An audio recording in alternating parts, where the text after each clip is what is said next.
Jadi memang setelah disetujuinya aset kripto ini untuk masuk ke asetnya ETF ya atau ETF Bitcoin Spot ini memang jadi kayak semacam euforia tersendiri nih buat para investor kripto ya, khususnya mungkin Bitcoin gitu ya. Karena memang ini menandakan kalau aset kripto ini sudah semakin dilegitimate gitu ya, apa istilahnya profiling asetnya gitu, dan ini pasti akan membuat aset ini makin populer lagi gitu kan. Dan tentunya dengan masuk ke ETF ini juga pasti akan membuat harganya terkerek naik, udah pasti gitu kan. Walaupun mungkin nanti tidak secara langsung ya, ada proses gitu, tapi secara sentimen ini sangat positif sih buat kripto gitu. Secara sentimen sangat positif, tapi kalau menurut pandangan Mas Ai begitu ya, ini direstuinya Bitcoin, ETF Bitcoin ini dalam konteks keberlanjutan di Bitcoin sendiri seperti apa secara global? Ya, ini kan memang diawali di Amerika ya, di Amerika Serikat ya. Bukan nggak mungkin nanti di Indonesia pun ada produk-produk yang sejenis gitu ya untuk ETF Bitcoin Spot di Indonesia gitu.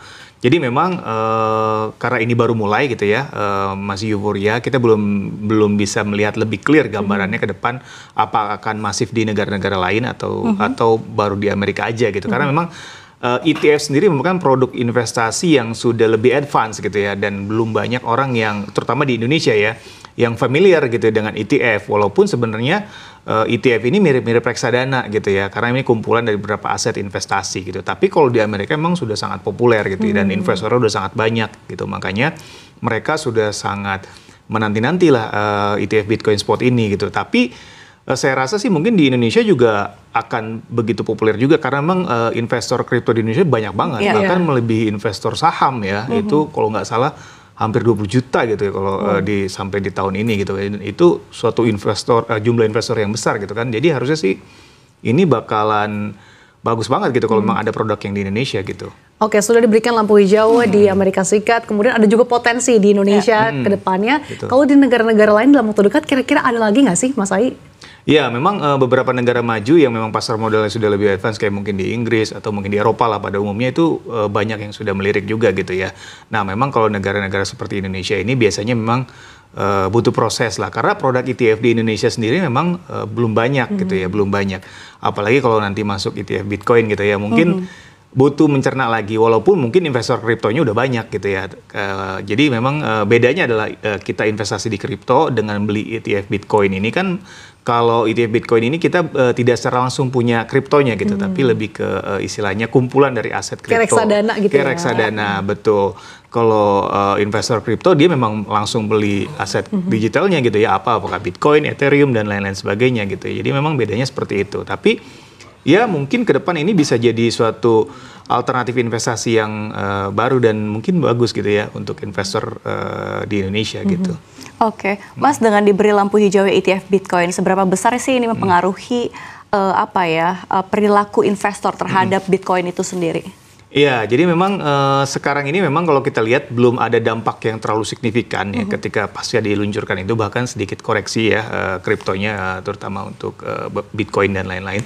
Tapi memang biasanya itu dampaknya itu butuh proses gitu. Biasanya memang ada semacam kayak mungkin ya profit taking sedikit gitu ya dengan adanya berita keluar gitu ya. Tapi nanti berangsur-angsur pasti akan naik. Apalagi di tahun ini kan ada yang namanya Bitcoin halving.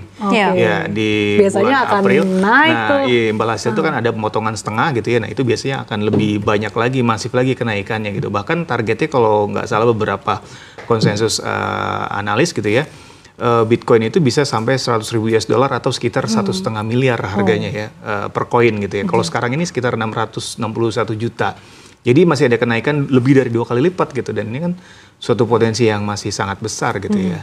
Gitu. Dengan potensi cuan yang sangat menggiurkan nih Mas Ai, apakah ada potensi bahwa pelaku pasar yang cukup agresif nih profile risknya ini akan switch porto dari konvensional ke ETF Bitcoin Spot nih Mas Ai? Ya, biasanya memang ini memang benar tadi kata saya bilang ya. Jadi instrumen ini memang cocoknya buat investor yang kategorinya agresif mungkin ya, karena memang resikonya juga cukup besar ya. Karena ETF Bitcoin ini memang juga bergantung terhadap pergerakan Bitcoin itu sendiri gitu ya, yang mana Bitcoin ini memang untuk dianalisa juga agak masih sedikit sulit gitu ya, karena memang belum banyak istilahnya instrumen analisis yang bisa menganalisis ini secara akurat gitu. Jadi memang secara resiko masih cukup tinggi, makanya buat investor-investor yang agresif tentu ini suatu potensi cuan yang menarik ya, apalagi banyak orang melihat ini sebagai suatu terobosan besar lah, karena kan selama ini mungkin orang masih sulit gitu ya untuk beli Bitcoin dan segala macam, tapi dengan ada ETF ini udah sangat lebih mudah gitu ya, dan secara barang atau aset tuh akan jauh lebih liquid tentunya kalau misalkan udah masuk ke aset ETF Bitcoin ini gitu. Baik, tapi Anda melihat nggak sih potensi pengaruh dari ETF Bitcoin ini terhadap kalau kita lihat pasar keuangan konvensional itu sendiri?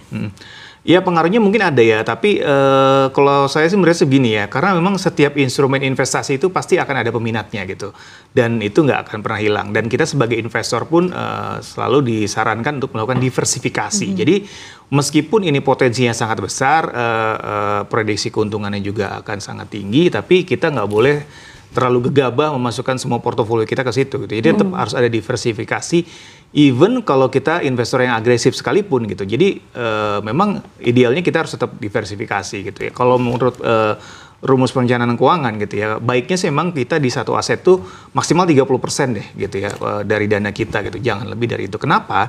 Karena kalau lebih dari 30% ternyata aset itu nggak perform, ini bahaya sekali gitu ya. Nanti likuiditasnya akan sangat terganggu gitu kan. Tapi kalau misalkan 30% kita taruh di mana, 30% lagi ditaruh di mana, mungkin kita akan bisa lebih balance gitu ya. Return yang kita punya gitu. Kalau misalkan ada satu atau dua yang nggak perform gitu. Jadi jangan memang diversifikasi taruh telur penting dalam satu keranjang gitu ya Mas Ahy ya. Betul. Nah tapi apa sih Mas Ahy yang kita bisa cermati terkait dengan euforia yang tadi disampaikan Mas Ahy ketika sebelumnya nih sudah dinanti-nanti diresmikannya ETF Bitcoin Spot, tapi ternyata setelah diresmikannya kok ada beberapa aset kripto yang justru terkoreksi, sebut saja Bitcoin dan juga Ethereum. Ya itu tadi, karena biasanya memang akan ada normalisasi terlebih dahulu ya. Biasanya memang sebelum news ini keluar orang sudah ngumpulin semua, dan biasanya harganya udah cukup naik gitu kan. By rumors, by rumors, sell on news, betul. Itu rumus yang selalu terjadi di semua aset kayaknya ya. Dan di tahun lalu tuh 2023 kalau saya tidak salah ingat gitu ya, itu kenaikan Bitcoin misalkan itu sudah sampai 120% gitu. Jadi wajar-wajar aja sih mungkin kalau di awal tahun ini ada profit taking sedikit gitu. Tapi kalau kita lihat in the long term mungkin ini cukup menarik gitu, dan ini sudah dinanti-nanti sama para investor kripto gitu ya yang ada di dunia mungkin gitu. Baik, Mas Ahy, ini untuk resiko keamanan digital sendiri seperti apa terhadap Bitcoin? Apakah masih mengganggu? Kalau kita lihat kan Bitcoin itu sendiri sifatnya teknis juga dari aset kripto, ini seperti apa? Nah ini yang jadi menarik, ketika dia masuk ke dalam aset ETF itu otomatis kan nanti akan yang mengeluarkan adalah manajer investasi gitu ya, yang notabene perusahaan investasi yang sudah lebih legitimate secara hukum dan juga secara keamanannya gitu ya. Jadi memang secara produk ini akan jauh lebih bisa diandalkan lah secara keamanan dan juga dipertanggungjawabkan, karena memang ini udah ada istilahnya manajer investasi yang mengelolanya gitu, dibandingkan kita langsung beli Bitcoin itu sendiri atau mungkin aset kripto atau aset digital yang lain gitu. Karena ketika kita masuk ke aset kripto atau digital yang lain memang ya nggak ada penerbitnya, ya cuma kayak sekuritasnya atau agen penjualnya aja gitu. Tapi agen penjual ETF ini udah jauh lebih terregulate gitu ya di seluruh dunia termasuk di Indonesia, karena manajer investasi itu sudah lebih dulu ada gitu ya dibanding agen penjual kripto itu sendiri. Jadi secara tidak langsung ini kayak kripto ini asetnya udah naik level gitu secara keamanan digitalnya gitu dibandingkan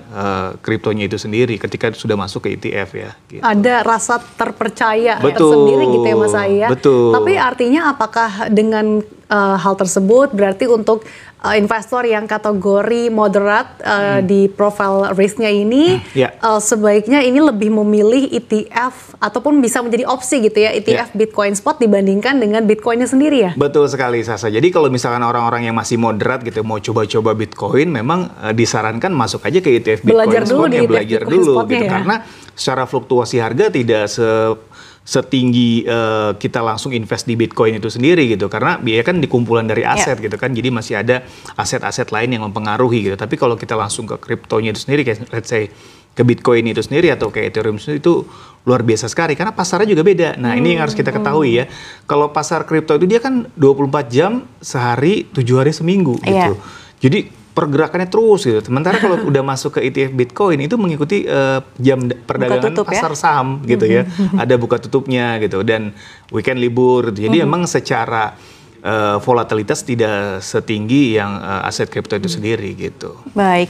Tapi Mas Ai kalau misalkan melihat Bitcoin ini kembali harum lagi nih namanya setelah adanya ETF Bitcoin. Tapi kalau dari pandangan Mas Ai sendiri, proyeksinya seperti apa sih Bitcoin di tahun 2024? Ya, itu tadi ya, seperti aku bilang tadi kan, kalau untuk ETF Bitcoin Spot ini juga menjadi suatu sentimen yang positif buat aset kripto, terutama Bitcoin ya. Ditambah lagi di tahun ini akan ada namanya Bitcoin halving ya.